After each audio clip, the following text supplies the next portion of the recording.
in philosophy, one of the lessons of philosophy is the first thing you do when you encounter a thinker is try not to judge them, but try to let them judge you. Try to ask yourself, what do I look like from their position? Because what we do is we all look at, or what do I think of Hegel from my position?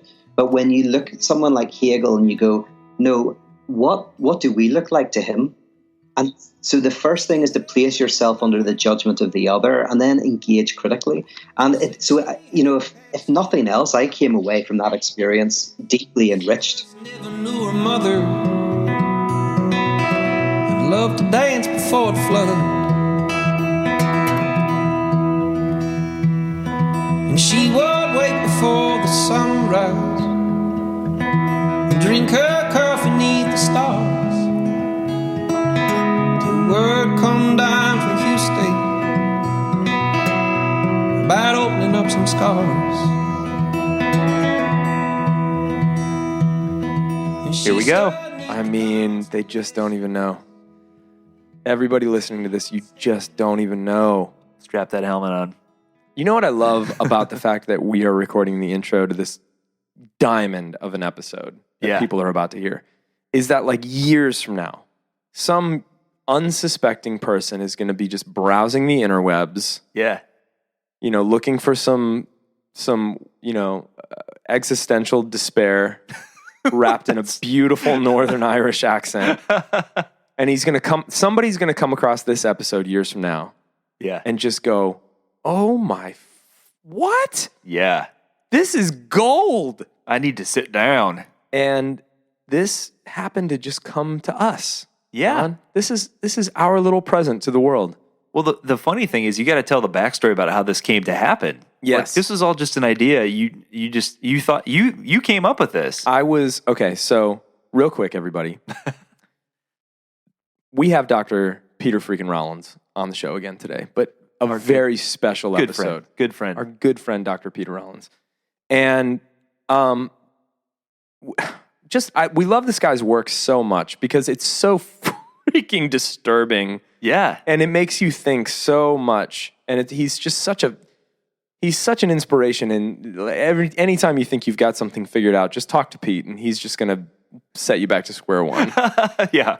And we love his work so much. So he's got this retreat that he does. And I've always been a huge C.S. Lewis fan. And he's got this retreat that he does, and he started kind of talking about it in spring and summer and inviting people out to Northern Ireland, to Belfast, where C.S. Lewis is from and where Pete's from, and stay in the place where C.S. Lewis and his wife had a honeymoon and see the forest that inspired Narnia and do a critical look, like a critique, a critical engagement with the work of C.S. Lewis.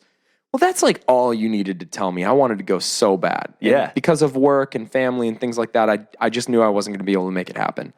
So I'm at a 4th of July parade, and it just hits me. I'm like, we need to do a C.S. Lewis episode with Pete Rollins around the topics of engaging critically and respectfully with people that you may not agree with 100%, but you have a deep admiration for. Yeah. Because I think that's a big gap in society. And so I went out on a limb, and it's not like we text each other all the time. And I shot him a message and said, what do you think of this?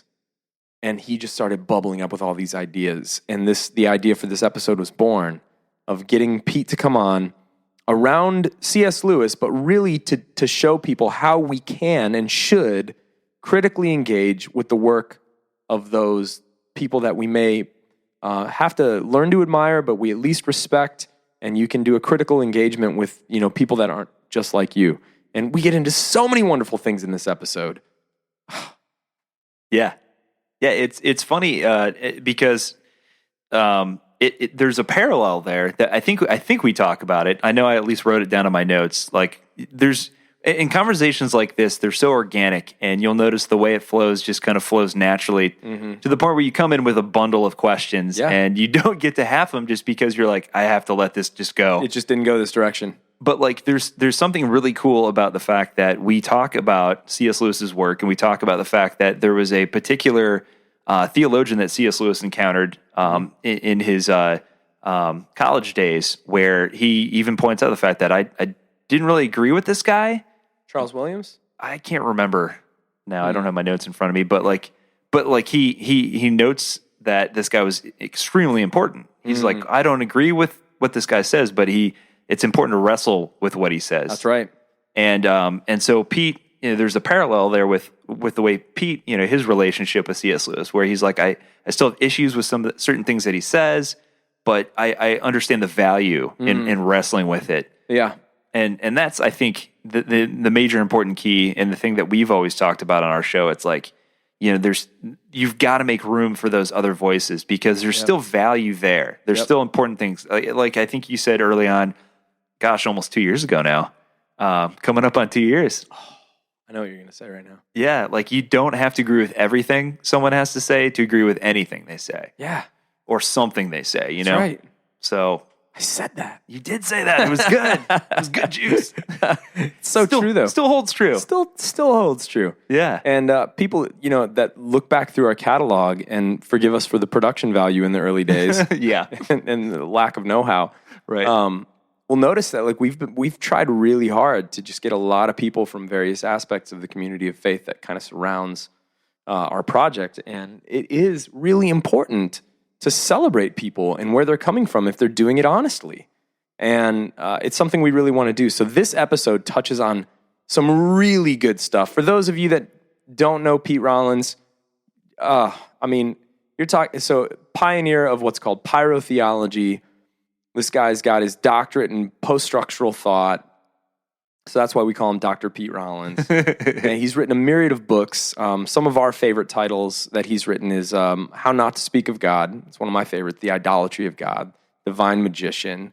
Fidelity of Betrayal. Insurrection. Yeah. Probably kickstarted our podcast in a lot of ways. John and I both got our hands on that book, and we just went, what? And if you guys have been following, if you're part of the book club on Patreon, we just sent that one out last month. Yep, Insurrection went out as a free gift to anybody at the Patreon level that gets the book club. Mm-hmm. And he started a community in Belfast, Ireland. That's kind of an alternative to church, and it's a transformative art experience surrounded by what Caputo would call like a core of theopoetics.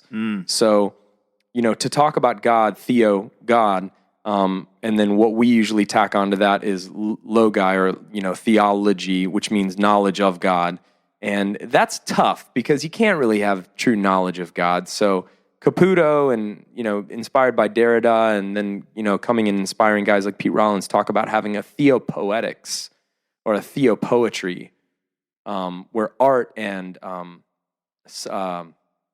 looking at the ambiguity of what's going on in between the things that we just can't quite know, gives a really beautiful way of encountering the divine and spirituality and things like that. This guy is just as good as gold. He's as nice and respectful and genuine as he comes across. We can't recommend following his work enough. He has a Patreon.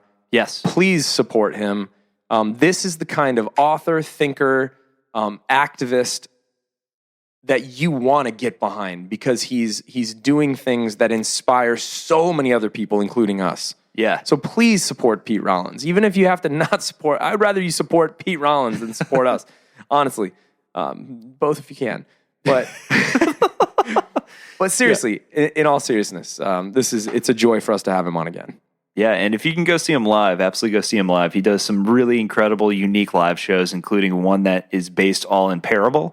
So he tells all these parables, some of which he's collected from various religions, not just Christianity, and some that he's written himself. So good. And there's an arc to it, and 3 stages, and it's just really cool. If you want a taste of that, we did a special live recording of it last year at some point. Yeah. So we've had him on a few times. So if you want to go back and get a taste for pyrotheology, his Pints and Parables is the name of the parables show that he does. Yep. We've got that. We've had him on a few times. So if you want to get a sense for what his what the real heart of his work is, you can go back and listen to that. But last thing I'll say before we roll tape is one of our intros into his work was his Atheism for Lent. Oh, yes. Not going to say any more about that. Maybe after. we talk to him, I'll say a little more. But we do have a promo code. Yes. For anybody that wants to do Atheism for Lent at a discount. I could not recommend it highly enough. So check the show notes. We'll put that in the show notes. Or message us on Twitter or wherever, and we'll get you that promo code for 20% off Atheism for Lent. So, sweet. Without further ado, for like the however many time on our podcast, I can't remember, 3, 4, I can't remember. Maybe? Yeah. We give you Dr. Peter freaking Rollins. Oh my God, is this the only thing I got? Is the only thing I got gone away? The widowed sculptor's wife who'd been posing all her life, just wishing she'd be held like clay. Her brother drove down to the valley, and he would sleep by her side. All right, well, here we are again with Dr. Pete Rollins, Dr. Rollins himself. I've finally given me my correct title after all these years. I feel vindicated. I will never live that down. That was so awesome. That was my favorite. I never used the doctor thing at all, but then I noticed when you put down like 10 people who were on your everyone was a doctor except me. I was like, oh. We were even calling people doctors who weren't doctors. I think so. Yeah. Just like nobody's going to know that person. Just put doctor in front of their name. After all that school and money, you'd think I would go by doctor everywhere. All people the at the time. grocery store, I am the doctor. There's a rule of thumb that if someone says, especially in a book, if someone has a doctor in their book, it's usually a sign that it's a really bad book, a very bad doctor. You'll notice actually the creationists do it. Like a lot of the fundamentalist groups, if the person has a doctorate from some terrible university, they're always doctor such and such. So that's in Europe, they never use doctor. You don't use it. Even in the academy, it's not something you refer to. Whatever. Interesting. Yeah. Whatever. Oh, so cool, man. Peter Rollins' books are so good. He doesn't need the doctor behind it to support it. We liked you before we knew you were a doctor. That's true. That's true. So, yeah, you've been jet setting, man. You've been all over the place. Thanks for making time to do like round 3 with the deconstructionists. We're loving this. Man, I always love being on the show. Oh, thank you. So where you been? What have you been doing? Catch everybody up on your work a little bit. Yeah, so I actually spent a good bit of time back in Northern Ireland, where I'm kind of from, and I was there partly to see friends and family, but also I was doing a 4-night kind of 5-day kind of festival event around the work of C.S. Lewis in this amazing hotel that backs onto this incredible forest. It was a hotel where C.S. Lewis had his honeymoon with Joy. He spent a lot of time there, and we'd have discussions with friends. And in fact, the forest, some people say, is part of the inspiration for the Narnia trilogy, The Forest in Narnia. So it's a stunning place, and we had 5 days of music and art and talks and tours and drinking by fireside. It was a lot of fun. So bummed. Amazing. So bummed to have missed that. I know. Honestly, really, really tried to go. Are you going to do it again? I'm hoping to. Actually, the whole event worked, exceeded my expectations. And so I want to start using that hotel for similar events. Maybe next year, maybe kind of same time next year. There we go. Oh, man. Come on, Adam. I got to make it happen. It's so interesting. Just the fact that you engaged with C.S. Lewis, I took such an interest in that because, for so many reasons, man. First of all, because he was like one of the first more philosophically minded authors that I ever engaged with, and then just devoured his work in my early days. And then, interestingly enough, like kind of coming through, a period or being in a period of a little bit more like decentering and deconstructing and, looking at things a little bit differently and realizing just life just differently, coming back to it again is really weird. It's really, really weird. Yeah.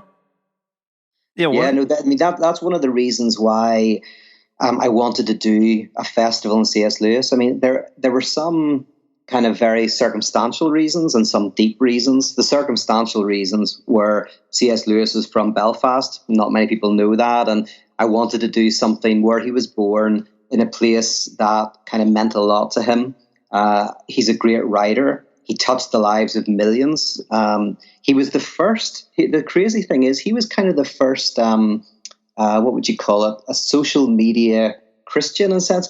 Because although he didn't like being in the limelight, he didn't like popular culture.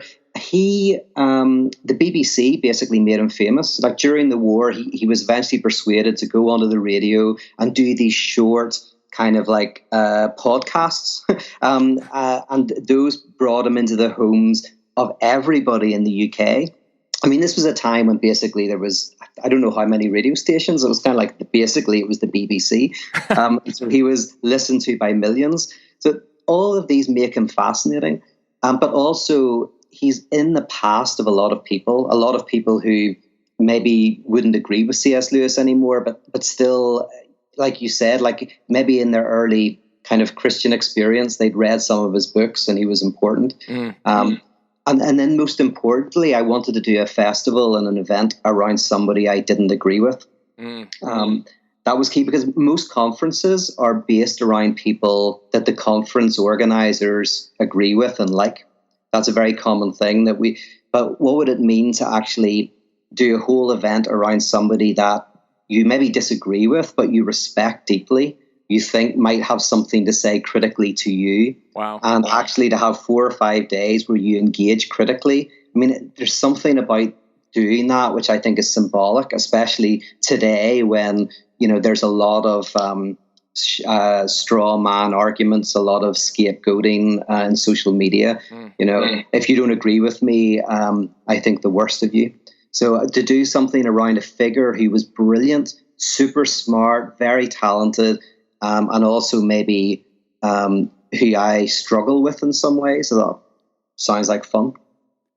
What's interesting, the most interesting to me about that, about you saying that is the fact that, and this is something obviously we can talk about, but he has this famous debate with this philosopher named Anscombe back in the late 40s, and he was very much of a similar mindset. It seemed like from everything that I could see in research, he had this situation where this young whippersnapper of a philosopher kind of took him to task a little bit on some of his arguments, and instead of just kind of like doubling down on what he had written, he really took it to heart and eventually made changes to his argument and that sort of thing. So he seemed to be a very humble guy who would have probably done the same. Yes, he was a guy who loved engaging with all of the kind of conversations of the day, all of the kind of the interesting philosophical and cultural issues. He enjoyed rigorous debate. He was the president of the Socratic Society in Oxford for many years. He was the founder, I think. He was a regular debater. And so, yeah, that was partly I was wanting to recreate the spirit of C.S. Lewis. Wow. We actually did a recreation of that very debate. Wow. That was 1948. It happened, and it's one of the most famous debates in the academic world in the United Kingdom. As you said, like Elizabeth Anscombe, she was 20 years younger than Lewis at the time. She's a Wittgensteinian philosopher, incredible thinker, incredibly passionate and eccentric and all of that. And she took C.S. Lewis to task. We had, by the way, some great actors playing the parts. I'm going to hopefully do it again in the future. It was a lot of fun. But what was interesting is that Anscombe was defending naturalism. C.S. Lewis has this argument that naturalism, you probably know this, he thinks is self-refuting. And chapter 3 of Miracles argued this. And Elizabeth Anscombe takes him to task and says, no, it's not. Now, what's interesting is Anscombe is even more conservative than Lewis. Like, she's a very conservative Catholic. So she's not defending naturalism because she's a naturalist. She's not defending secularism because she's a secularist. She's defending it because she thinks that the argument's incorrect that he uses. Yeah. So again, what ended up being is the whole debate was more of a an example of how to treat the people you disagree with, and what a real debate looks like. So that was fun. That Elizabeth Anscombe was saying, like, oh, I'm not a naturalist at all, but don't create a straw man. Don't create, don't attack someone for what they don't believe. Don't make their position so weak that you're not betraying who they really are. That's so good, man, because you're right. In our social media culture, all you get are these echo chambers. All you get are these people that cartoonize and exaggerate and really manipulate the other's position when they're not there, and then speak to a crowd of people that we've collected for ourselves that are going to just reflect back to us exactly the positions that we want to hear. And I just don't think, if you're interested in being an authentic human being and growing and seeing life for what it is and not what you want it to be, how can we continue to kind of take up like what you're doing here in the spirit of Lewis?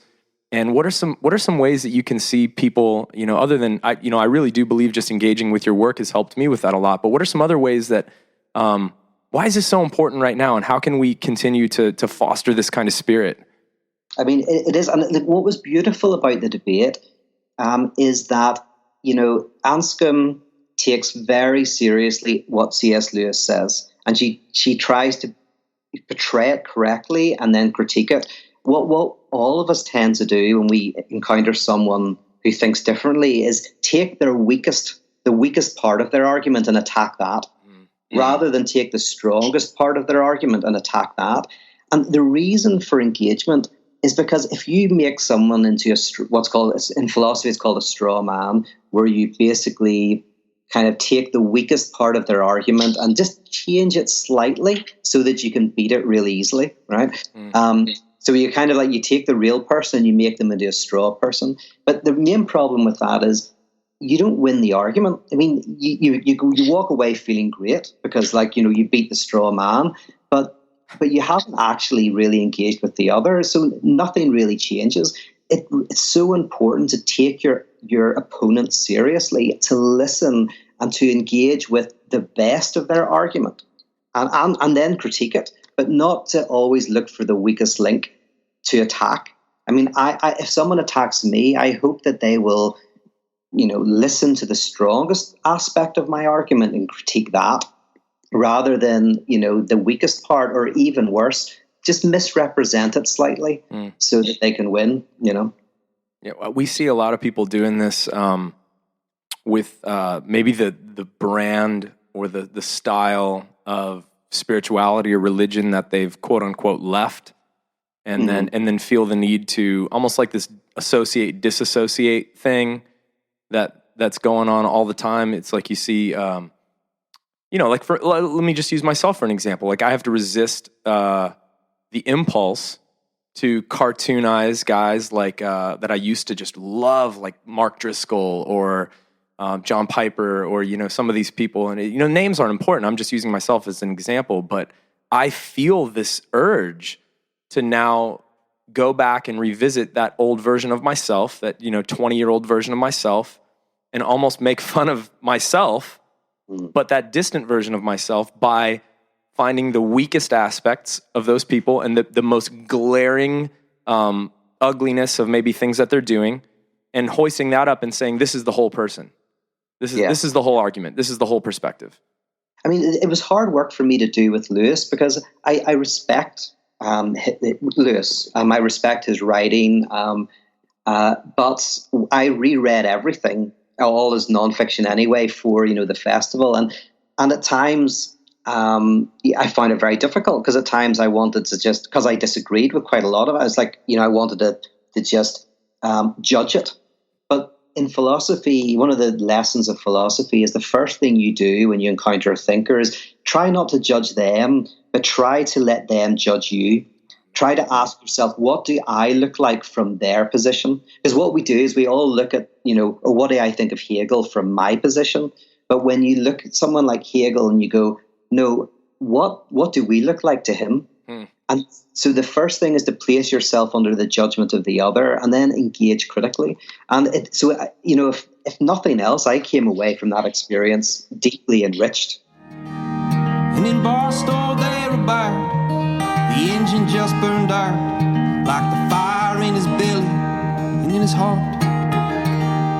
And he leaned against the door and he cried, I'm trying to be more, but some folks just don't have the parts. So let's get into a little C.S. Lewis. Let's do a little. Let's give test people your a reading. little taste. Let's talk about a few things that we could engage with critically. So one of the things so you gave us some homework, and I took copious notes. Yeah, you did. So as to be prepared. That's what John does. Yeah, I come. You guys can't see this, but That's impressive. Yeah.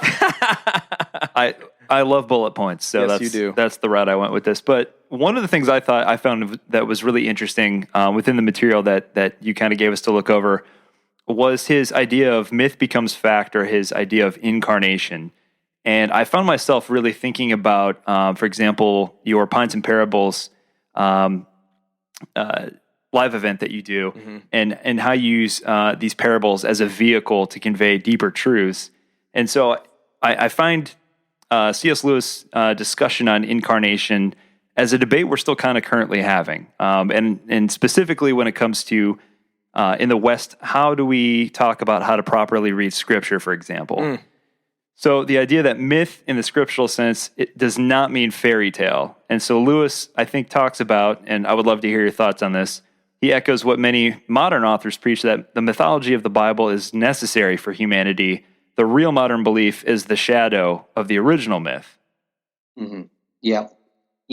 I mean, this is an area of Lewis that I think is really interesting, and I'm critical of elements of it. We may be able to get into it, but it'll get deep very quickly. But actually, as part of the festival, I took everybody to the Titanic Museum, and cool. There's this massive, incredible museum about the Titanic in Belfast, because that's where it was built.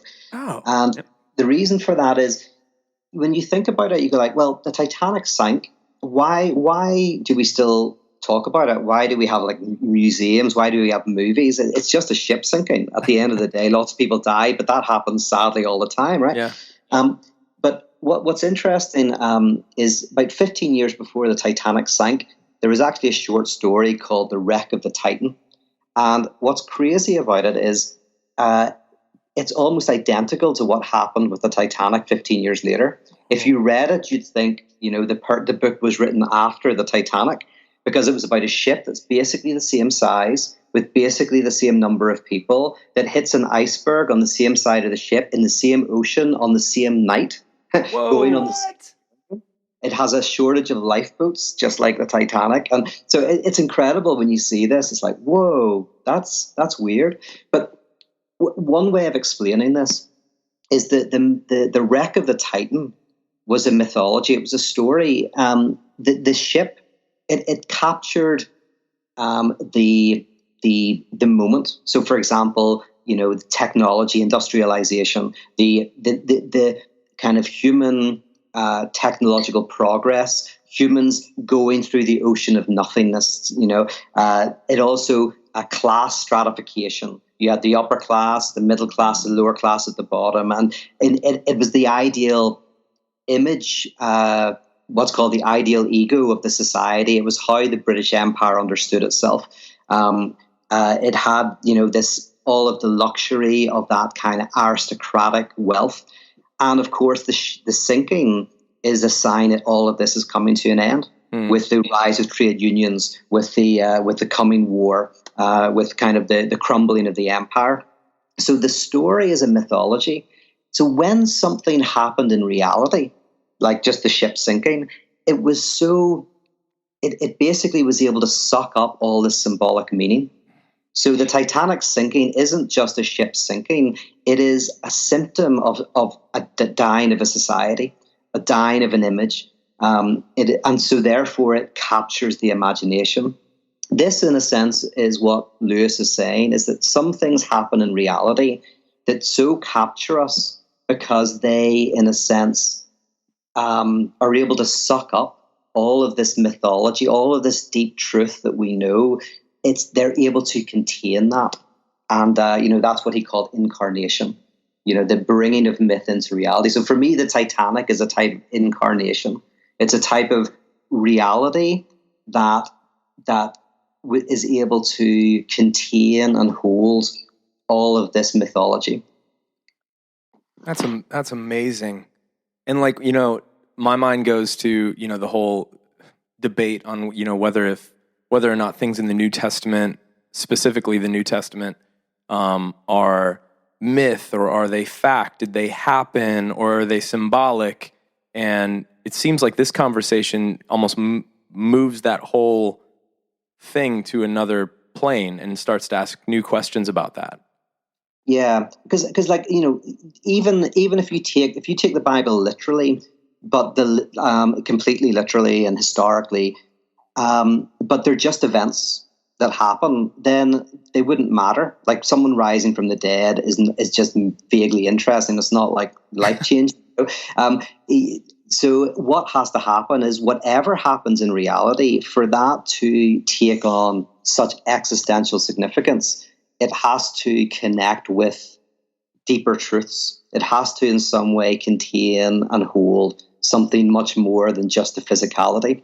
And so that's what's interesting in theology. It's asking the question, for example, why does the idea of crucifixion have such a hold on the imagination of so many people?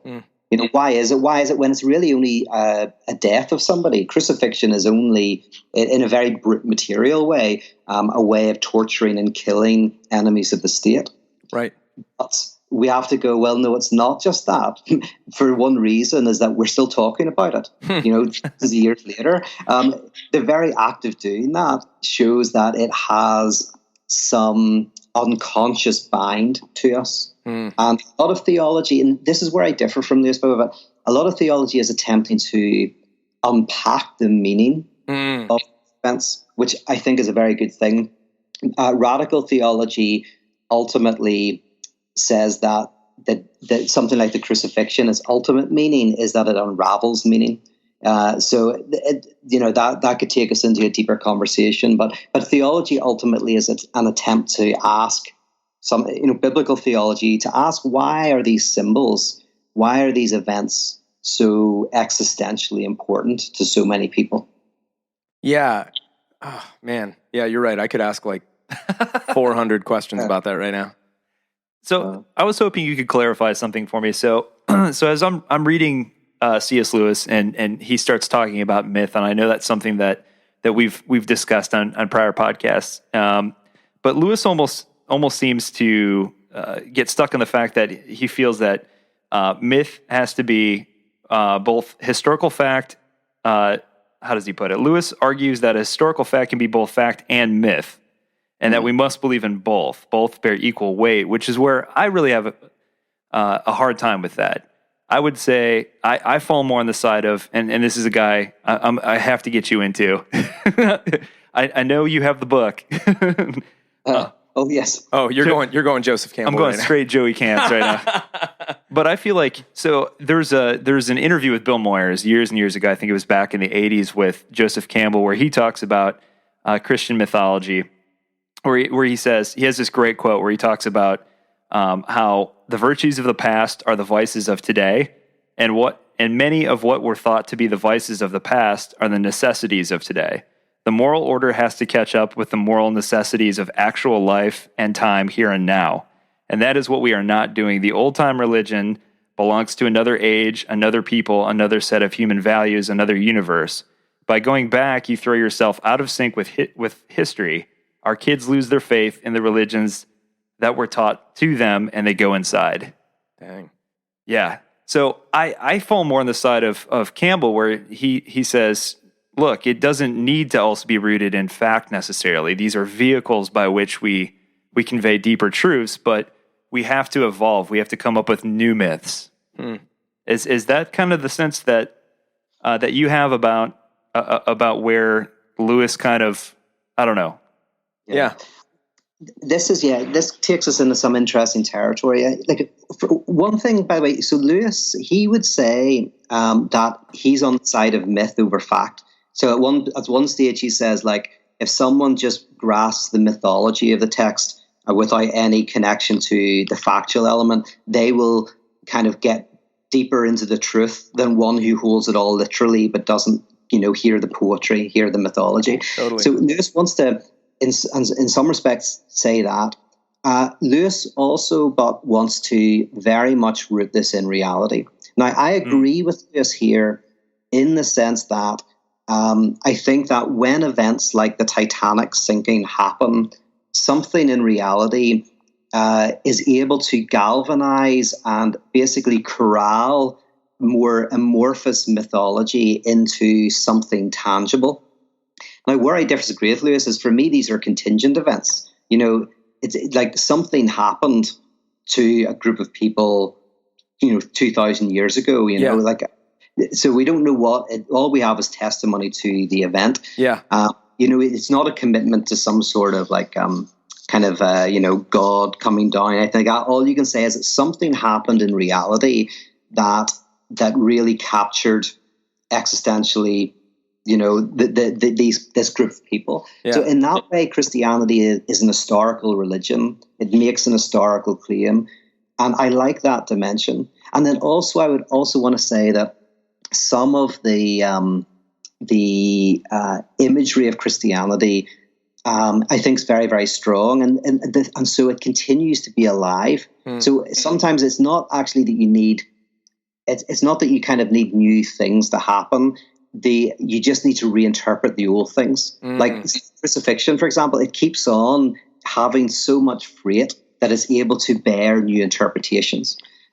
Ultimately, that's what I think hints at the truth. The truth is that the crucifixion ruptures meaning. Hence, there's always new interpretations because no interpretation grasps it. It's actually a very radical. It's like the sinking of the Titanic, where that is a symbol of the end of something, the end of a type of world, the end of a type of organization of society. For me, the crucifixion marks the end of a certain form of religious, political, and cultural thought. So, that's what interests me about the symbol of the crucifixion. Okay, we're not going to get too far into this, but yeah. I want to give your Pyro seminars a little bit of a plug here and ask you to go just a little bit further into this, because they have done me just a world of good insofar as like unlocking new ways to think about this. Like you said, coming to these old things with a new set of interpretation. And so I know you get into some of this specifically. I can't remember the name of it, but I think it's either the Absurd Cross, or I've taken so many of them now, but you get into Paul Hessert's work. Yes. And I think that just as a teaser, since we've talked about it a couple times already, just even on this episode, when you say that it unravels meaning, what do you mean by meaning, and how is meaning something that a lot of times in our culture almost needs unraveling? Yeah. So as you're mentioning, I do these monthly seminars, Pyro seminars, that allow me to go much deeper than I usually can on a one-off talk or a podcast. And that's really the space where I delve into these. And you're right. In one of those seminars, I dealt explicitly with the work of Paul Hessert, who wrote a book called Christ and the End of Meaning. And in that book, he argues that the crucifixion, the radical thing about the crucifixion is how it actually ruptures everything we think. It's like the idea of God dying is the ultimate absurdity. We can't hear it now, but the idea that God dies is kind of like saying square triangle. Yeah. Paul Hesser, he explores how Christianity, he feels at its core, is about rupturing our entire way of structuring life. So all of us basically live between who we are and who we'd like to be, which is called the is-ought issue. We are this and we'd like to be something else. And we strive for things and we hope for things, and we all have different political opinions, whatever, but we live between the is and the ought. And power is what helps us move from the is, what we are, to what we should be.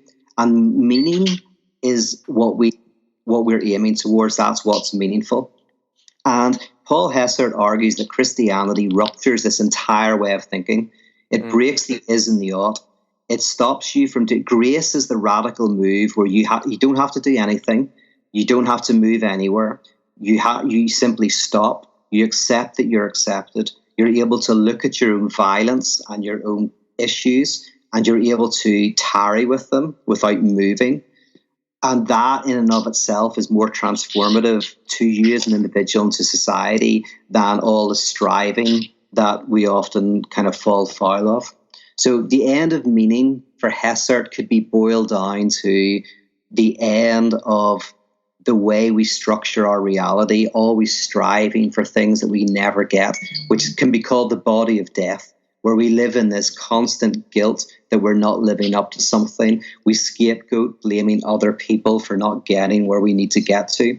And that actually Christianity represents a freedom from this entire way of living. Wow. Oh, man. So good. Love it. So actually, I mean, like, just in Nature of Grace, for example, like what Paul Hessert does, one example is he'll give the religious reading of something like forgiveness. And a religious reading of forgiveness is, one of three things, right? Either, he didn't really mean to do that, so let's give you a second chance, let's forgive you, right? Or, what you did wasn't that bad, so let's forgive you. Or, well, it was bad, but we'll give you a second chance or a third chance or a fourth chance, right? That's the religious notion of forgiveness. But Hessert says that the Christian notion of forgiveness is that you don't have to do anything. That to be forgiven is to not have a second chance to get to your ideal, not be patted on the back and said, we'll have another go. Forgiveness is the experience in which you're radically accepted for who you are, that you experience a absolute grace for who you are, and it's actually that helps you become a better person. Sounds like Caputo's Mad Economy. Exactly. That's exactly it. Yeah. And so if you think of it like a court where, someone's broken into a house, and so they go to court, and the judge says either, well, listen, it wasn't a big deal, it's your first offense, so we'll let you off. Or they say, well, you broke in and but you didn't know there was people in the house, so, hey, you didn't really know what you were doing, or something like that. That's the kind of worldly grace or religious grace we know. But then imagine that person breaks into a second house, and this time they get put in prison, right? But then they go to a therapist in prison, and the therapist says, I'm not saying you're innocent or guilty, none of that. I'm just saying you're accepted. I just want you to start talking about who you are and what you are. And over maybe weeks or months, the person is able to come to terms with themselves. That is the radical Christian notion of grace, which is kind of so you've got the legal version, which we need. There's nothing wrong with that. But then you've got the radical Christian notion, which is pure acceptance. And that's a good way of kind of separating the two out. I love it. I'm just looking down at my questions. I'm like, I don't really have any good follow-ups to that at all. We're going to talk about Lewis's desire thing. Oh, yes. So we would love to hear you talk, because I think we've heard you speak on this before, but this very idea that Lewis talks about desire beyond desire, or Adam and I were actually talking about this before we started recording tonight, this idea that there's something beyond just our physical, biological senses and sensations, and oftentimes what we view as desire are merely the byproducts or the residue of desire itself. So we would love to hear you kind of expand on that idea. Yeah, I mean, this is one of the areas that I found very rewarding in Lewis. I was reading Lewis against himself, and I was trying to find these really pregnant, cool elements in Lewis, and one of them was in his whole thing of joy, his notion of joy, and his notion of joy is interesting because he would almost say happiness is, you enjoy something you have. You're happy because you've got, you're drinking a good scotch, you're watching a good movie, you're happy, But joy is a type of happiness in something you don't have. Joy is this technical term for kind of like something being brought to mind that gives you pleasure, but you don't have it. Like I imagine, if you love somebody and you find a little present that they once bought you, and maybe they've died, or you can't be with them, that present casts up a memory of them, but it doesn't bring them back. They're not there. So you get this experience of pleasure and also suffering. It's a pleasurable pain. And that's kind of what Lewis means by joy.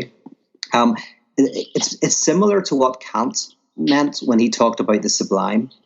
For Kant, the sublime is some experience you have that's so awe-inspiring that it reminds you that maybe there's something beyond your senses, beyond what you can taste, touch, see, or feel. The funny thing for Kant is it doesn't give you that, because by definition, what is beyond our senses can't be sensed. So what the sublime does is the sublime calls to mind what it cannot call to mind. It brings to you what remains at a distance. So the experience of the sublime is the experience of being in the world but not of it. It opens up this space where you feel weirdly kind of watching something material, but it's sparking off a desire for something more than that. Now, I've just given a talk on this. Actually, you guys, I know you heard it because you were talking about it online, but where C.S. Lewis wrote a short story that dealt with this. Yes. Where he basically he was warning in this short story called Light. He was warning people that when you have that sense of the numinous, that sense of something beyond the physical world, which, by the way, doesn't necessarily mean you believe there's anything beyond it. It's just you have a sense that there is what Kant calls a thing in itself, as in a world that you cannot experience because you experience the world through your senses. C.S. Lewis said when you feel like that, the two things to avoid are crude materialism, where you just shut the world down to a closed system of cause and effect, and you close your ears to that sense of joy. But on the other hand, what's even worse, what's even more dangerous, is to give yourself to someone who says, I can give you the thing that you are desiring. That sublime noumenal experience, I can tell you what that is. We can put that into words or into experience or into a book. And for Lewis, he says that's even more dangerous.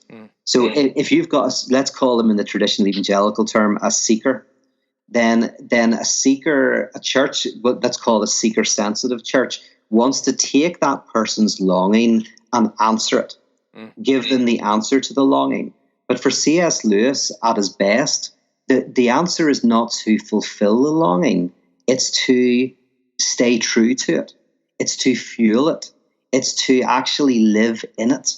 So instead of shutting it down with kind of new atheism or saying you can answer it through fundamentalist fanaticism, what you need to do is maintain a sensitivity to that longing and learn to love it, learn to enjoy it, and learn to make it into something positive. Why we hold the reins so tight, why play no time? Why we?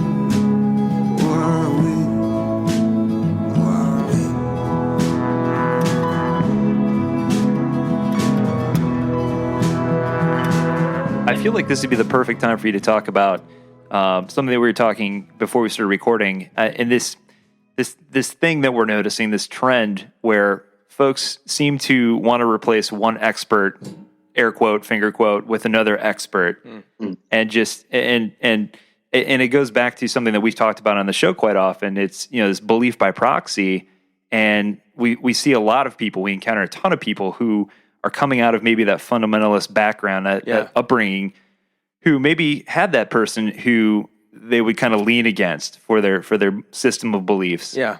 And I think this kind of goes back to what we were talking about, even with authors like C.S. Lewis. In my younger years, I would have probably read it and just absorbed everything. Yeah, like I am who I am because I identify with Lewis. He becomes like a spokesperson for my spiritual ego. Right. Whereas now I feel like I can read it, still appreciate it, but I'm not afraid any longer to disagree with portions of it.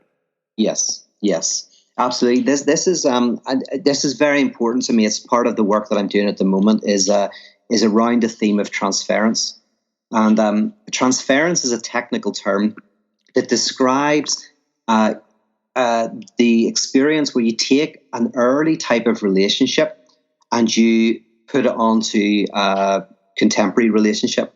So you take a relationship you had with, say, your mother, and you replay that with your partner. Now, we all do it. You all see transference happening.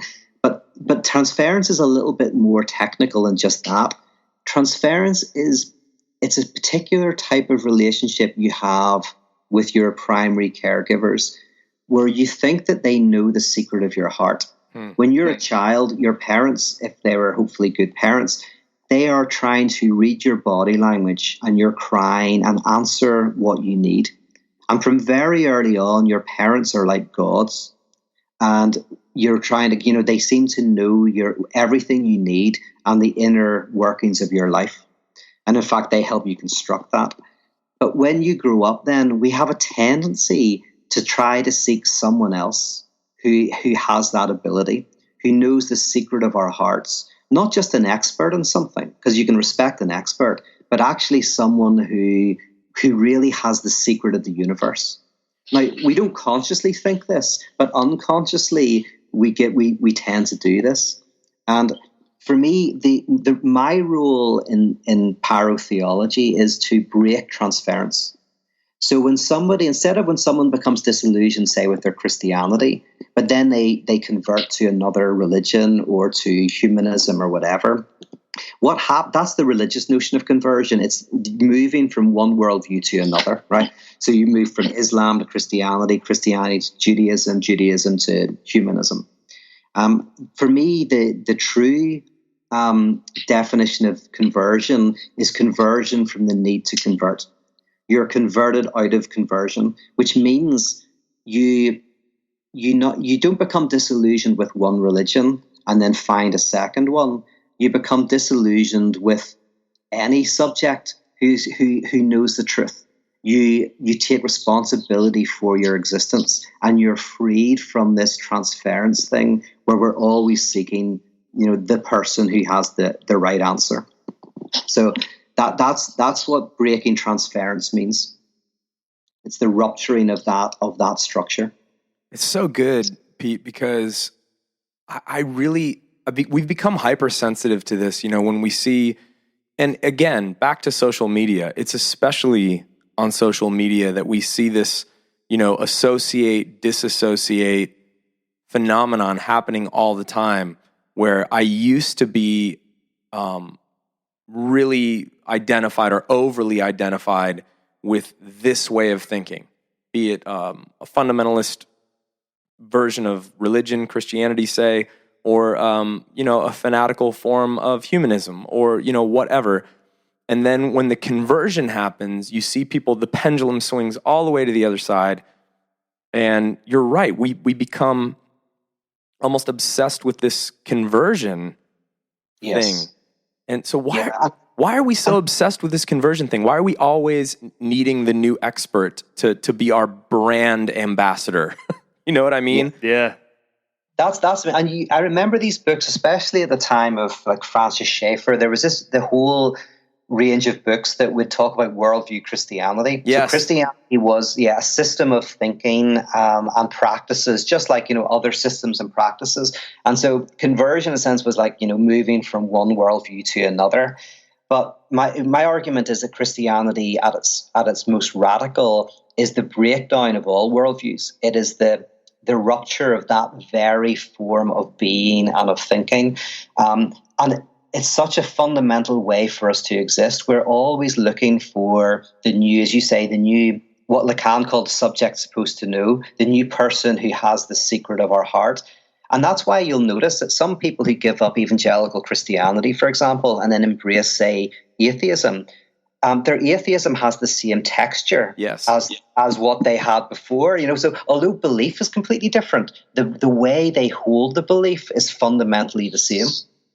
We see the same thing when people either go from a more, and I hate, this is where language breaks down. It's not fair, but I mean, just for the sake of the conversation, when we see people go from like a conservative version of Christianity to a more quote unquote liberal or progressive or new or fresh version of Christianity, you're right, the texture remains the same.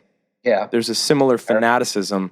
And so how can, I really appreciate the pyro theological approach to this. And I even think, of course I'm reading back into it now, but like Bonhoeffer, and I know you've used Bonhoeffer in your work, dreamed of religionless Christianity. And a lot of scholars believe that Jesus, never even came to start a religion. Yeah. Yeah. I think there's more, like, I tend to see that. Like, Jesus was primarily, within a religion and critiquing it and bringing things to light within it. Yeah. And every time you do that, by the way, new religions are formed. Like, look at Luther. Luther wasn't trying to start a new religion or, the Protestantism. He was critiquing Catholicism. Right. And the critique does one of two things. It both changes what you're critiquing, if you're lucky, and it also branches into something new. But the new thing is not the truth. That in itself will need its own prophet to then critique it. And then what happens again is two things. That will hopefully change what's being critiqued, and it will also likely give birth to something new. That's just the way these things operate.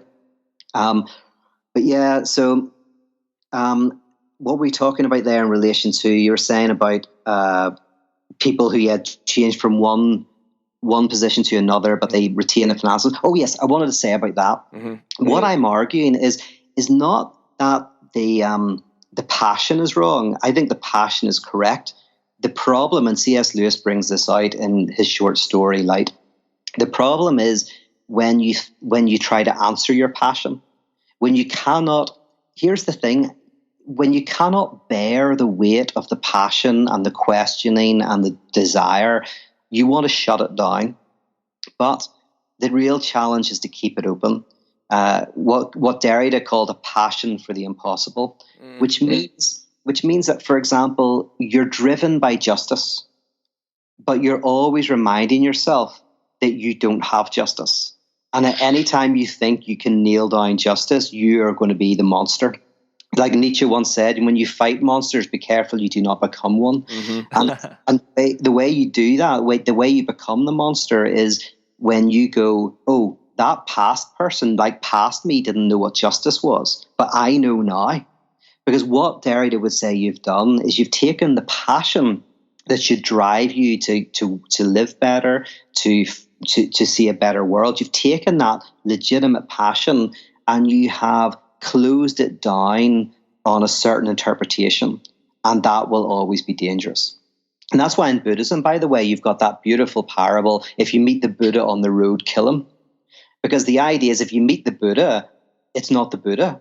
The Buddha is always still to come. The Buddha is something to strive towards, something to move towards. So as soon as if you meet freedom on the road, kill it. It's not freedom. If you find an LA cult, a hippie cult that says, we know what liberation is, we know what freedom and justice is, join us. Run for the hills, because they've taken that passion for the impossible and they've said, you can have it, you can understand it, you can put it in a bottle.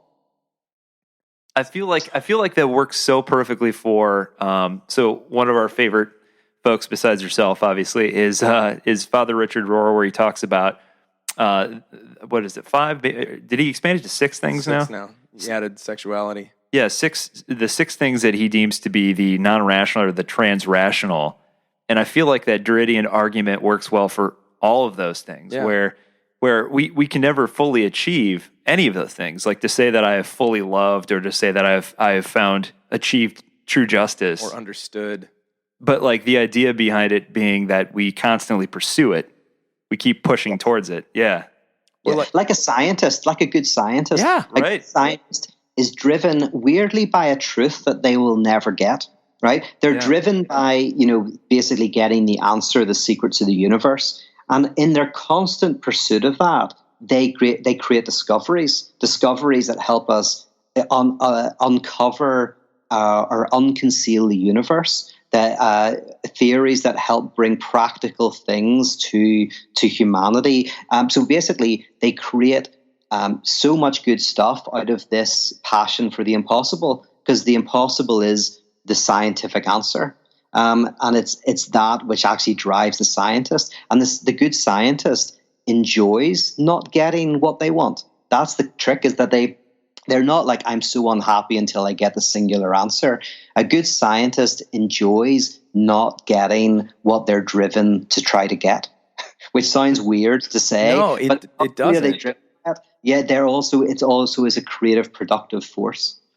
I think we all know that the hunt is better than the kill. Yeah. Yep. Like, I think we all know that. I remember a Lewis quote that I used to use all the time: all of life's best havings are wantings.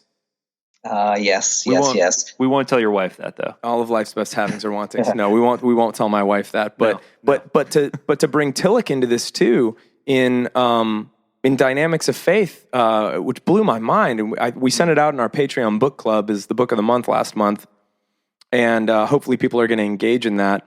And when he talks about faith as ultimate concern, and he talks about the demonic as the idolatry of that thing that's not, you're not supposed to be able to have it, and if you get it in this concrete form and you commit yourself to it, you're an idolater, and that creates this tyrannical thing that's going to wreck your life and wreck society.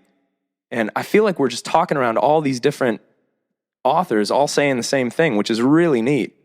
Yeah, there's various approaches and various differences, but where people like Tillich and Derrida and, interestingly, Lewis and Kant all kind of meet here is in their attempt to keep open the space between what you desire and getting what you desire. In one sense, they say that what ultimately animates our desire is like light. You don't see it, it's that which allows you to see. And what they all say, which is really interesting, because some people will say, and I think Tim Keller, is it Tim Keller? Yeah. He was on your podcast once. He talked about how some people don't doubt. Some people have certainty, and I think he has certainty. But what's interesting about all these thinkers is they're saying, well, you're absolutely right. It's not that we all doubt. Some people don't, and that's even worse. This is the problem, is when you have absolutes, when you have the tyranny of certainty, it's actually more terrifying, because when you can't embrace questioning and learning from others, et cetera, it leads to a type of psychic death. It's psychosis. Psychotics find it impossible to doubt. And it's a very difficult thing. So all of these thinkers are saying, how do you avoid a psychotic type of faith? And a psychotic type of faith is a faith in which your desire is, we can answer it. You can have the thing you desire. For Lewis, it's like, no. God is to us what Shakespeare is to Hamlet. There is no way of Hamlet grasping Shakespeare, and yet Shakespeare is everywhere in the play of Hamlet. That is so good. The quote that I wanted to read, just to give people a little tease, if they get his sermon or essay or whatever you want to call it, The Weight of Glory, I think this really sums it up. As we wrap up, maybe talk about one or two things after this. But he says the books or the music in which we thought the beauty was located will betray us if we trust to them. It was not in them, it only came through them. And what came through them was longing. These things, the beauty, the memory of our own past, are all good images of what we really desire. But if they are mistaken for the thing itself, they turn into dumb idols, breaking the hearts of their worshipers. For they're not the thing itself. They're only a scent of the flower we haven't found, the echo of a tune we haven't heard, news from a country we've never visited. Yes, that's beautiful. Absolutely beautiful. And this gets to the heart of why I wanted to read Lewis, and it also gets to the heart of the disagreement I have with him, because basically what Lewis does is he embraces the longing, he embraces desire, he embraces the not having, he sees idolatry, and when you think you've grasped it, the ground of being. But what Lewis still has is he still has this idea, but one day that will all be fulfilled. The difference between, which is what Kant basically says, the difference between Kant and Hegel in philosophy is Hegel takes Kant, says Kant's completely right, but there's just one little difference, and that is that it's not that the absolute is found at the end of our longing in the next life. The absolute is found in the longing itself. So what you do is it's a very small shift, but it's a shift where you go, actually, when you simply embrace that passion for the impossible, when you live into that, you are actually getting to the heart of reality itself. You are touching on the fundamental Christian experience.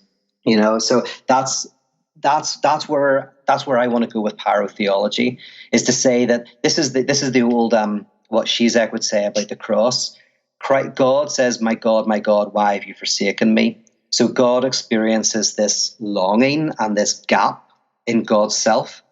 So when you experience that longing and you go, I don't have God, I don't have the absolute, I don't have the truth, the answer, you're actually having the experience of Christ on the cross, So you're in the heart of truth. And that's Zizek, who's a radical atheist, who's going, this is why he likes the crucifixion, because he says the longing and the sense of lack is actually brings you to the heart of what it means to call yourself a Christian.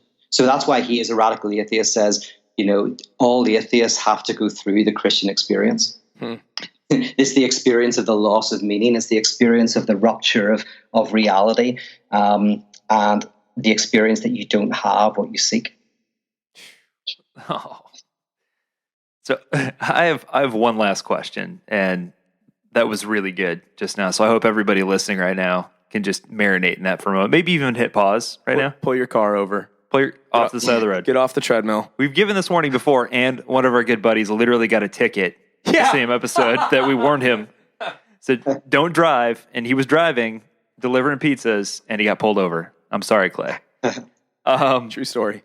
There's one thing that Lewis talks about in Surprised by Joy that I really wanted to hear your take on, that I thought was really interesting and profound, was this idea that there's a connection or relationship between one essential property and its object. The idea that the act of thinking about or attending to something like the object of your love is to cease to love it, and conversely, to attend to your own love is to cease to attend to your loved one. Oh, yeah. You cannot both enjoy and contemplate your inner activities, he says. Oh, yeah, that was so good. It reminds me of Major League 2. Of course. The movie Major League 2, where the catcher literally cannot throw the ball back to second base because he's thinking too hard about it. And so every time he goes to throw the second base, he throws the baseball into the outfield. That's the first thing that came into my brain. That's right. I remember that. That's so good. Yeah. Nice connection, John. So I would love for you, a non-sports analogy, I would love for you to expand on that, because I think that's such an interesting idea. Yeah, and that's very key to C.S. Lewis's whole kind of argument for faith, is what you're touching on. He originally got the distinction from a philosopher who's not known now, called Alexander. And Alexander talked about enjoyment and contemplation. Mm-hmm. C.S. Lewis, interestingly, misunderstood what Alexander was saying, but this is how great philosophy moves forward: is a creative misunderstanding creates really new stuff, right? That's awesome. So Lewis's misunderstanding actually is a bit of a blessing, because what Lewis is saying, I think, has significance. To enjoy something is a technical term, not for liking something, but for kind of like directly experiencing. Yeah. So if you're in pain, technically you're enjoying the pain from a technical sense. You're not enjoying it, but it's yours. You're experiencing it. I'm enjoying some pain right now. Yes. Yeah. It's not good. But and then contemplation is, in a sense, your reflection on the pain. And Lewis makes a very good point where he says it's hard you can't enjoy a joke and also think about the theory of jokes. As soon as you start to deconstruct the joke, you're kind of out of it. He says now you're enjoying the thought of the joke and you're contemplating the kind of the structure. But these two never happen in the same place. Mm-hmm. Enjoyment and contemplation, you enjoy love, but as soon as you start thinking about the love, you're now enjoying the thought. And for him, actually, the one exception's myth. In myth, enjoyment and contemplation kind of come together. So in a good myth, your mind is fed and also your experience is fed. So he did kind of later on have a sense that myth kind of brings these two together. But that was part of his thing of going like, as soon as you conceptualize, now put it in Tillich's terms, as soon as you conceptualize the absolute, as soon as you start to think about what lies beyond the phenomenal world, you're contemplating it and you're no longer in it, enjoying it. You're kind of one step removed. So it's kind of, in a sense, for Lewis, a way of reminding us that every time we conceptualize what in philosophy is called the thing in itself, you lose it. You know, it's like, you know, that phrase, God is nowhere, God is now here. It's like, it's a phrase, GODISNOWEHERE, which can be read, God is nowhere or God is now here. Like but you can't see it both simultaneously. It's one or the other. It's like, as soon as you say God is he now here, God is nowhere. But as soon as you say God is nowhere and you just exist, God is now here, you know. That's good. Yeah. Now, by the way, in saying all of this, this doesn't commit one, as I say, to theism or anything like that. Like Derrida was very into this idea of the impossible, this longing for something that is not of this world. But Derrida was very clear to go, as soon as you conceptualize what that is, you've missed the point. So as soon as you conceptualize that as God or anything like that, you know, that there's a problem. So this is just about orienting yourself to something not of this world. That to be human is to be sensitive to a longing for the impossible. And religion at its best is not that which satisfies that longing, but which actually fuels it. It's almost like, you know, you're thirsty and you think religion's going to give you a glass of water, but it actually gives you some salt. That's kind of it. And it sounds weird because people think, no, religion it's what satisfies your hunger. But you go like, no, religion is what like sensitizes you to that hunger and helps you to enjoy it. It is the wound that heals. It is the hunger that satisfies. It's the dryness that actually is refreshing.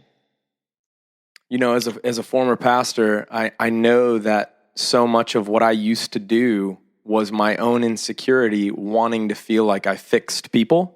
Yeah. And I know that's my own sort of, you know, confession to anybody listening right now. And the interesting thing is in engaging with your work has been so helpful for me because it's forced me to come back to the texts that I grew up on, you know, the Bible, church itself, you know, community gathering, symbols, sacraments, and realize that there were so many things there that were so much better and richer than I'd given them credit for by trying to pin them down, concretize them, make them easy, make them, you know, certain, discernible. When I'd just like to almost end with this. The thing about the Christ is, as a Christian, I am subscribing to someone who is no longer here. You know, Christ is to come, always to come. Always to come. And in fact, he even says, you know, those that thought they had me nailed down, when he says those are going to come to me and say, Lord, Lord, didn't we blah, blah, blah, blah, blah, in your name, in your name, in your name, blah, blah, blah, blah, blah. And he's like, I never knew you. And well, who did you know? Well, you visited me in prison. Well, we didn't know that was you. Oh, well, you gave a glass of water. We didn't know that was you. I was sick and you helped me. We didn't know that was you. It's as soon as you think you've got it, he's like, nope.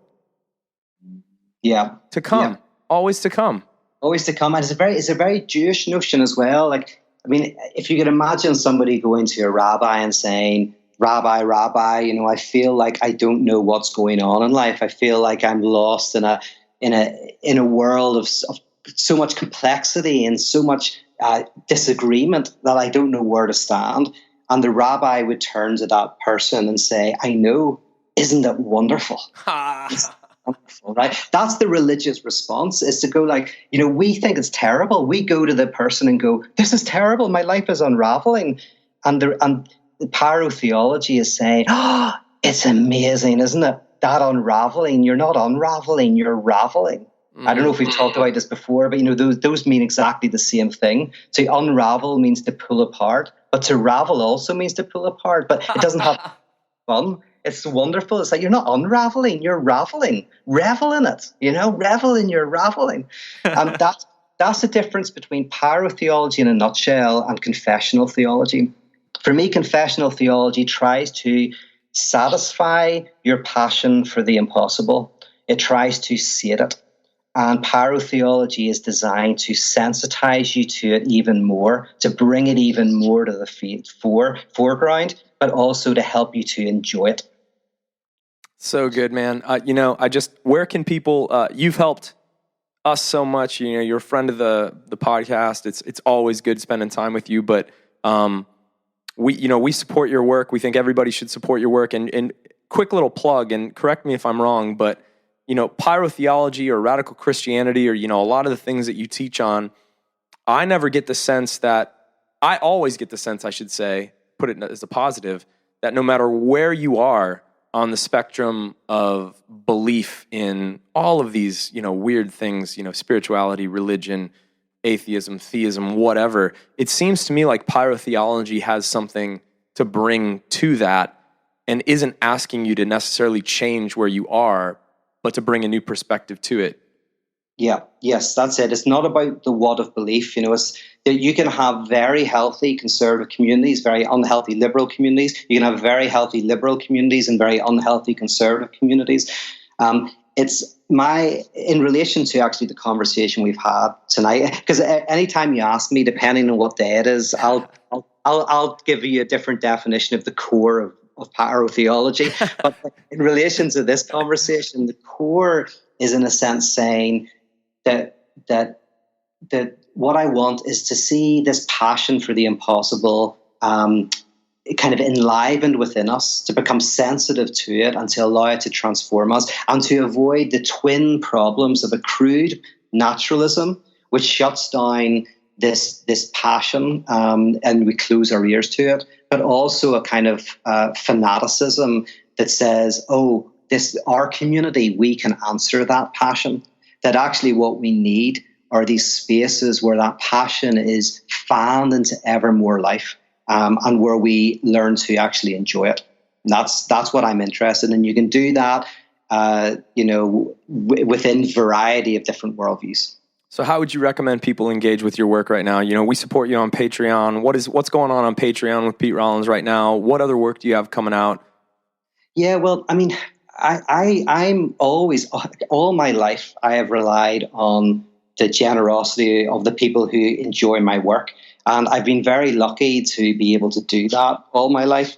And more recently, with Patreon, that's really helped me connect directly with those people who are working with me, who are reading my material and engaging with it.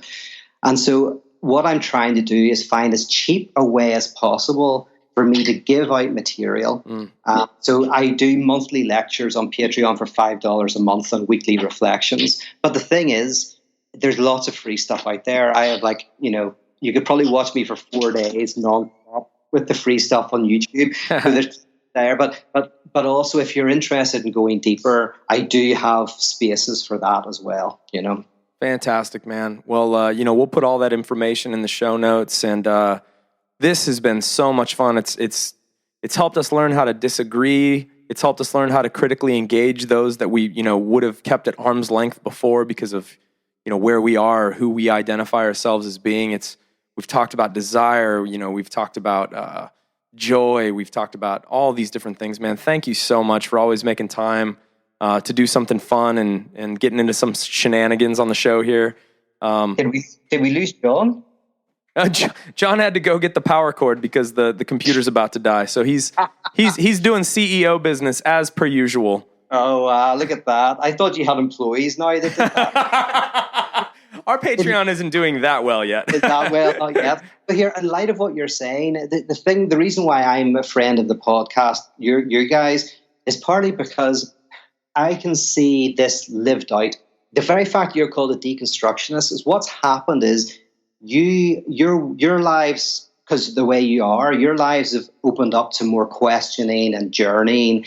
And instead of that being a negative thing, which I'm sure at the beginning was frightening and negative, like for all of us, but you have turned it into something positive that's exciting. Yeah. The whole thing about listening to deconstructionists is you guys are keeping open the space of the impossible, the passion of the impossible. You're keeping open the experience of the sublime, which is like we're excited about questioning and arguing and discussing, and that's not negative, that's something positive. So if that, I think, is at the core of your very podcast, and I think that's why, you know, you're doing really well, and I just want to see that continue. And I'm hoping you'll be doing some live stuff at some stage, you know, meet the people who've been listening to your podcast. I think we'd all like that. I think we should all do it together.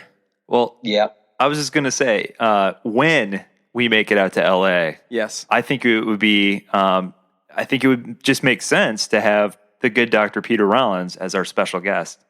Oh, I would love that. Listen, come out to LA. I would love all of us to do a gig together. It'd be amazing. So let's make it happen. 2018. Dream come true. 2018. We'll have to plan it out. We know you're already jet setting all over the world.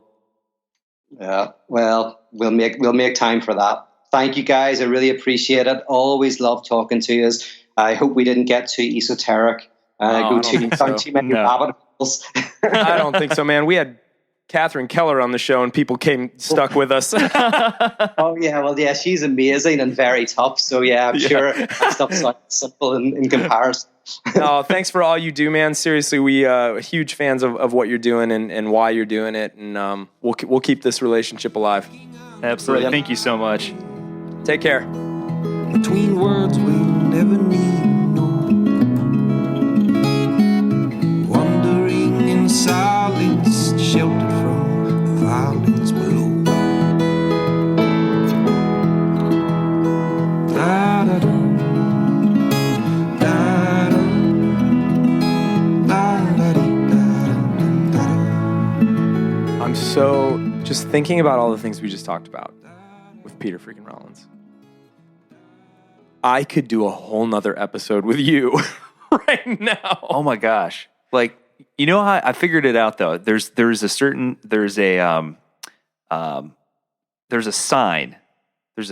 I don't know if you've noticed, but there's a sign. There's a certain common denominator amongst really solid Peter Rollins episodes. And that is, as we interview him, because we can see him on Skype. I know what you're going to say. It gets progressively darker and to the point where there's just a tiny little bit of light and you can barely see Pete. The light that's being cast off his computer is the only light in the room. Yeah. And so you can just see it's almost like he's in total blackness and there's just some powdery white light just highlighting his features as he drops huge nuggets of wisdom on us. Huge nuggets of wisdom. It's symbolic in a way. It's so freaking awesome. Pete being the light in the darkness, you know, and he's disappearing into existential despair. as the sun sets. We could cover so many things on this. This is one of those episodes, friends, that you just need to, kind of like the one that he did with Rob Bell on Love. I mean, those were probably my favorite recordings of Pete yet. Like, I just can't wait till that comes out in book form someday. Yeah. This is one of those episodes, though, where, I mean, a lot of the things that we covered, I think, are so poignant and powerful for what's going on in kind of the zeitgeist of everything in spirituality today. Yeah. Go back and listen to it again. But for me, when we got to start talking about the whole idea of the last guru, and when we got to start really unpacking how we like to jump from expert to expert, and we want, you know, his whole idea of converting people from the need to be converted or do converting anymore, what's packed into that, the spirit of what's packed into that idea, I think needs more people to engage with it. What is it with us that we need to find the new expert, the new Mecca, the new megachurch, the new movement, in order to validate what feels like a real deep insecurity? And what if we just started accepting us where we are, who we are, and I think we'd do a lot better job loving each other. Yeah. And not making enemies with every move we make away from the older versions of ourselves. Yeah. Right? Yeah, I think I think there's a lot to that. I think there's absolutely a lot to that. And that's something that you and I have talked a lot about, is the fact that why do we seem to fill this void with these false, false prophets, false experts, gurus. Yeah. Over and over and over again. It's like it's to the point where it's hypocritical. You know, we say like, oh, well, this person's full of crap. You know, I don't follow them anymore. But then, like, in the same breath, in the same sentence, you're like, now I believe everything this guy says. Right. And you're like, I don't want to be that person for anyone. I don't need someone like that in my life either. I'm not saying that there isn't a time and a place for experts and well-read and knowledgeable people to help point you in the right direction. But I think when you put too much weight and too much stock in that in your life to the point where it drives everything that you do, that's a real problem. Totally agree. And I think it's a human problem. I think that's something that's very difficult for any of us to admit. Yeah. Is that we always carry with us a fanaticist. Yep. We always carry with us a version of ourselves that's going to become a fundamentalist or a fanaticist of who we are at the current moment. Yeah. And it's not going to agree with the last one or the previous one to that or the previous one to that. And there's all these tensions that build up within us that we're constantly trying to reconcile, and we project onto others. We find scapegoats, we find gurus, we find all of these lines we have to draw. And I'm really trying my best to just become aware of that. Yeah. And the need to do that. Obviously, the only expert worth being an expert is Pete himself. Yeah. Absolutely. I think he would say he's supposed to be he'd be an excellent cult leader. Yeah. So funny. Outstanding. Yeah. So good. So just, getting to engage with the thoughts of Lewis like that with him was such a treat for me because I'm a Lewis freak. Yeah. And I love the way Pete sheds a light on some of that stuff. And I just can't wait to listen back through this one myself. Yeah. And just feel all the feels. It was so good. Well, and to like finally dig in at like this age or whatever, at this point in my life and dig back through C.S. Lewis, who, like, let's be honest, like every big church that has like a bookstore in it has a boatload of C.S. Lewis books in there. I mean, you have to. It's obligatory. Right. It's part of the owner's manual. When you buy your Christianity, you get like C.S. Lewis that comes with it. Unless it's one of those churches that like has the cult leader pastor that only sells his own books in the bookstore. Run. That's the case. Yeah. Get out of there. Get out of there quick. But yeah, it was very interesting to read back through some of the stuff that I probably hadn't read in a really long time. And still find new things that I enjoyed in it, like feel comfortable enough to say like, I can't really follow you there. Like, yeah, that's wonderful. That's great. And like the guy set the example himself. You look back and we talk about this in the episode, his, the debate, Yeah. Anscombe. Yeah. Anscombe's debate, and where she basically took him to task and like railed on him for what she thought was a super weak argument. And like, how many egomaniacs do we know now who would be like, well, screw you. Like, just dig their heels in. I'm leaving it the way it is. That's louder, the way I feel. Tweet about it. Yes. All this kinds of things. He literally went back and was like, oh, dang, you're right. The argument does suck. Young, female, up-and-coming thinker. Yeah. What in that age would have been like a joke. Right. Not a joke, but you know what I mean? Like, they just didn't have the clout. Yeah. And Lewis was like, dude, you're right. I need to change my book. And he did. Not only did he do that, and we didn't talk about this in the episode, but later on, so this debate club was the Socratic Club. Yeah, the Socratic Club was predominantly female, and it was set up so people could come in and like from various different backgrounds and debate different ideas. Yep. And kind of hash them out and talk them out amongst each other. And so they needed essentially a faculty advisor, and so. C.S. Lewis becomes that advisor. He's kind of the guy in charge there. Well, like when it came time for him to kind of like retire from that role, he recommended that Anscombe would be his successor. So not only does he get owned by this young like whippersnapper, so great, this young female philosopher, but like remembered it to the point where he was like, she's pretty sharp, man. Like she should probably take over this role. I love it. That's the spirit of what I want. That's what's up. That's what's up. 'Cause none of us own this thing. We all just get to participate in the conversation. Yeah. Yeah. Oh, so good. Dude. Check out Pete Rollins' Atheism for Lent if you want a promo code for that. Shoot us a message. Check the show notes. It is so worth doing. if what you want in life is to just be comfortable in your opinion, I don't know why you're listening to this show. Yeah. But don't do Atheism for Lent. Right. If what you want in life is to breathe the fresh, open air of looking at people that you'd never thought you'd read in your life and letting them critique your beliefs in a way that brings great joy and humility, I think it's one of the most spiritual exercises I've ever done. I've done it 2 years in a row now. I'm going to do it a third year. Absolutely love it. Atheism for Lent with Pete Rollins.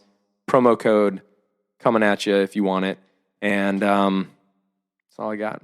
Yeah, musical guest this week is a dude named Eddie Berman, who is a baller. Wonderful stuff. You're going to love it.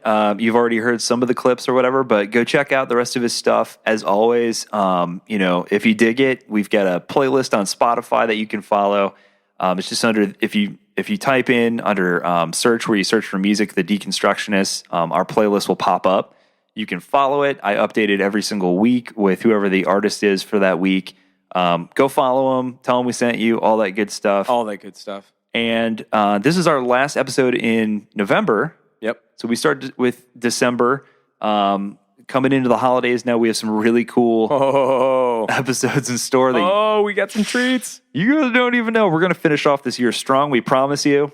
And we roll strong. And for the one dude who was getting after me months ago because he swore up and down that we use screamo music in an episode, I can honestly tell you, sir, we never have. Oh, the guy that said we use screamo? Yeah.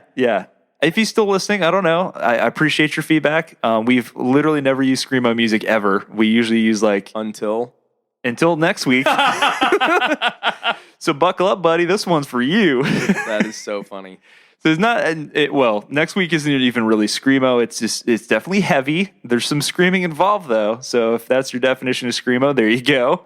It's going to be an angsty week. It's going to be an angsty week. So if you want to hear some backstory on some the insights of the Christian music industry and that sort of thing, it's going to be a sweet episode. It was fun for me. I'm not going to tell you who it is. This is one of John's heroes. One of my heroes. Love it. So fantastic stuff. Enjoy yourselves this week. And guys, yeah, we love you. Get ready. It's coming. Thank you for being with us. Thank you for letting us be our extroverted, enthusiastic selves and not banging us up on iTunes about that anymore. Yeah, seriously. I think the few people that did not like that got their reviews out early. Yep.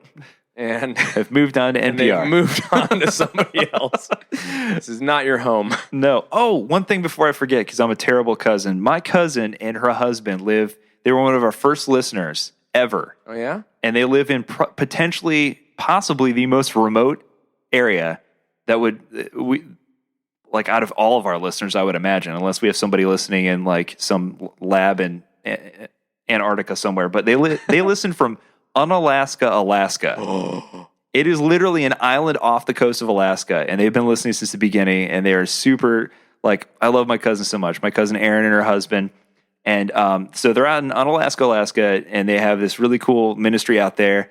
I just want to give them a shout out. Yeah. All you got to do is Google it. I think they're literally the only Methodist church in Unalaska, Alaska, but they have the dopest, videos on there. They have, a drone camera that, they've videotaped these promo videos, and it is the most majestic videos of God's country, man. This place is gorgeous. They have streams and mountains in their backyard. I love it. It is gorgeous. So check them out. I meant to mention that months ago. I'm a terrible cousin. I apologize, Aaron. Terrible cousin. You're okay. You're okay. So there you have it. Check it out. But we love you guys. Guys, it's almost the holiday season. So happy holidays. Whatever that means to you. Whatever that means to you. Festivus. Yeah. Hanukkah. What are some of the other ones? Christmas? That was assumed. Yeah. We love you guys. We hope you're having a happy holiday season. Thanks for spending some of it with us. For now, we are your hosts. I'm Adam Narlock. And I'm John Williamson. Keep deconstructing, everybody. Love you guys. Love you guys.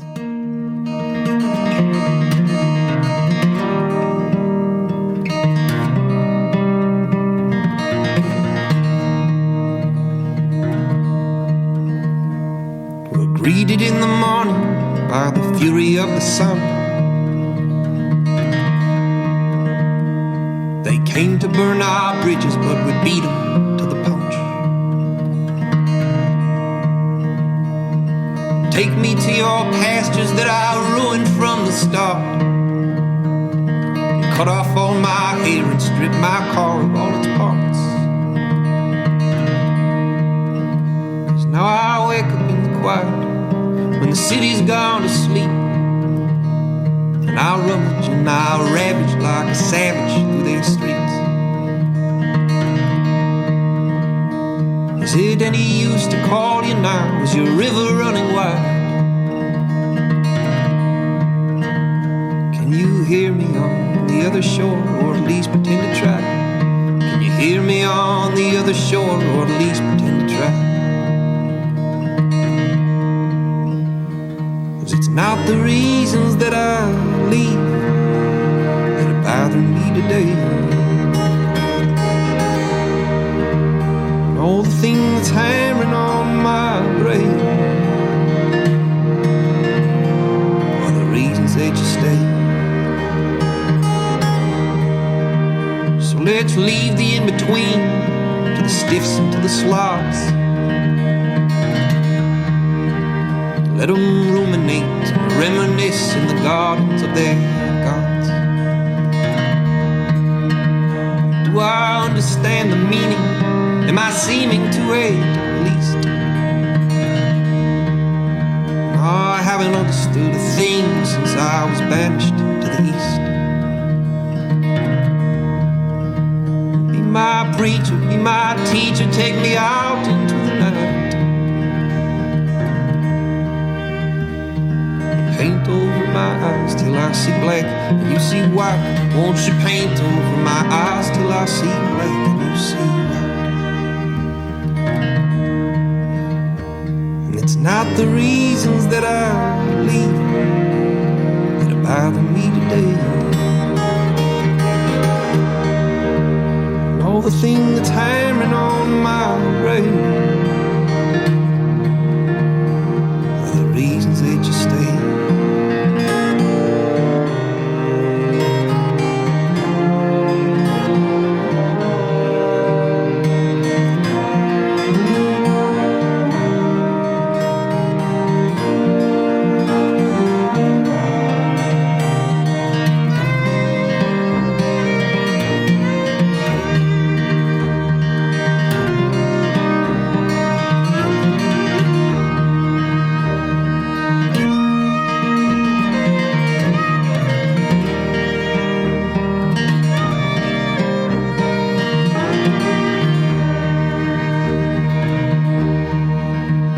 Never read the Bible closely, but I know I missed the page where they taught you how to tell between the hunter and its prey.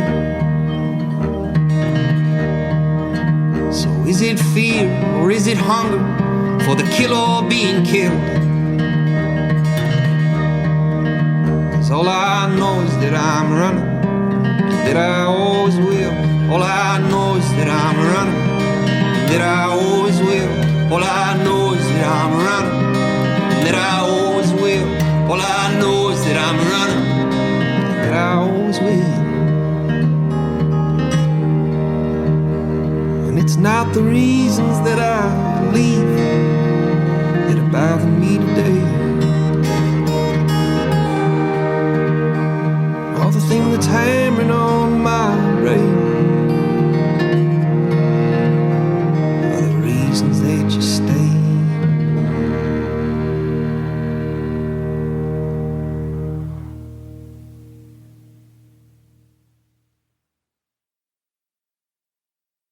%88 of the work week is spent communicating, so it's important your team does it well. Enter Grammarly.